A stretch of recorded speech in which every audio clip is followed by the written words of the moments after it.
계속해서 대구 경북 소식입니다. 대구와 경북 지역은 오늘 대체로 맑고 포근했습니다. 오늘 낮 최고 기온은 대구 10.7도, 안동 11.9도, 구미 12.2도를 기록했습니다. 내일은 대체로 흐리고 대구의 아침 최저 기온 2도, 낮 기온은 8도에 머무르겠습니다. 대구 기상지청은 모레 대구의 낮 기온이 5도까지 떨어져 쌀쌀하겠지만 이번 주 후반부터 다시 기온이 오를 것으로 내다봤습니다. 트럼프 미국 대통령이 수입 철강에 25%의 관세를 부과하겠다고 밝힘에 따라 국내 철강 업계가 비상에 걸렸습니다. 대미 수출 비중이 낮은 포스코는 당장 큰 타격이 없지만 대미 의존도가 높은 강관 업체들은 미국 현지 생산 등 대책 마련에 부심하고 있습니다. 한기민 기자가 보도합니다. 미국은 우리나라가 수출하는 철강재의 88%에 이미 반덤핑 상계 관세를 부과한 상태입니다.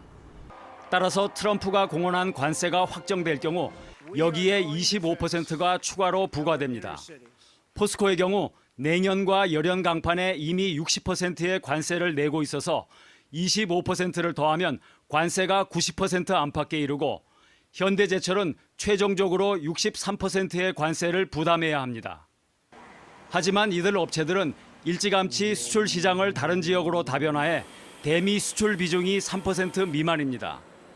이에 따라 당장 큰 타격은 없지만 장기적인 철강 수요 변화에 대비하고 있습니다.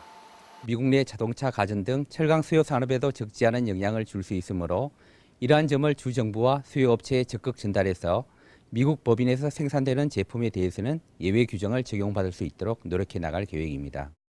문제는 강관업체들입니다. 원유와 셰일가스 채취에 쓰이는 유정용 강관이나 송유관 수요가 미국에 집중돼 있어 대미 수출 비중이 거의 절대적이기 때문입니다. 매출의 80%를 미국 수출에 의존하고 있는 넥스틸은 기존에 부과된 46%에 25%가 추가되면 70%의 관세를 물어야 합니다. 지난해 대미 수출 비중이 70%를 넘은 세아제강도 관세 폭탄이 현실화될 경우 사실상 수출길이 막히게 됩니다. 이에 따라 넥스틸은 미국의 공장 설립을 추진하고 있고 세아제강은 미국 생산법인을 보강하는 등 대응책 마련에 부심하고 있습니다. 관광업체들은 국내에 있는 생산기지를 미국에 옮겨서 생산량을 넓힘으로써 관세 위기를 돌파할 계획을 모색하고 있는 것으로 알고 있습니다. 미국의 이번 관세 부과가 최종 확정될 경우 철강업체의 피해는 다른 산업에도 연쇄적으로 파급될 전망이어서 지진으로 가뜩이나 침체된 지역 경제에도 나쁜 영향을 미칠 것으로 보입니다. MBC 뉴스 한기민입니다. 연간 400%에 가까운 이자를 받아온 불법 대부업체가 적발됐습니다. 대구지방경찰청 광역수사대는 불법 대부업체를 만들어 놓고 법정 이자율보다 훨씬 높은 이자를 챙긴 혐의로 조직폭력배 A씨 등 11명을 입건했습니다.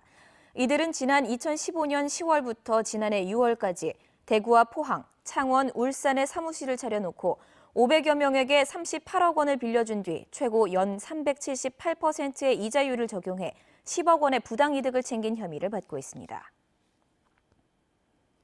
졸업 앨범을 만들면서 부당이익을 챙긴 앨범 제작업체 대표들이 무더기로 기소됐습니다. 대구지방검찰청은 앨범 제작업체 대표 A씨 등 3명을 불구속 기소하고 낙찰 조건 서류를 거짓으로 꾸민 업체 대표 14명을 약식 기소했습니다. A씨는 지난 2015년 6월부터 1년 동안 유령업체를 동원해 졸업 앨범 입찰에 1,100여 차례 중복 입찰하는 식으로 3,200만 원을 챙긴 것으로 드러났습니다. 후쿠시마 원전 사고 7주기를 맞아 시민단체들이 탈핵과 에너지 전환 정책을 촉구했습니다.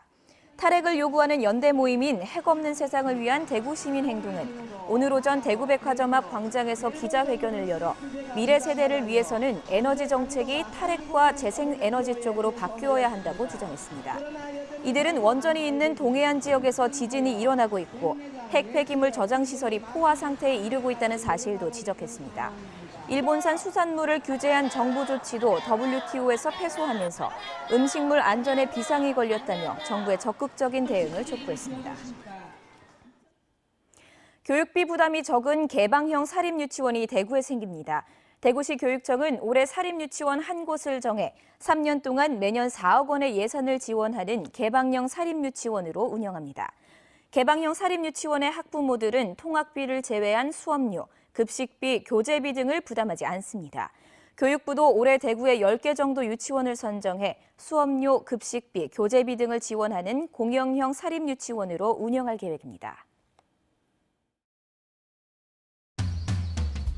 3H를 사용하는 방법은 이렇게나 많은데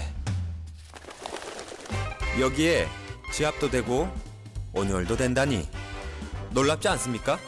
3H 스마트 지압 침대 더블. MBC 5시 뉴스를 마칩니다. 고맙습니다.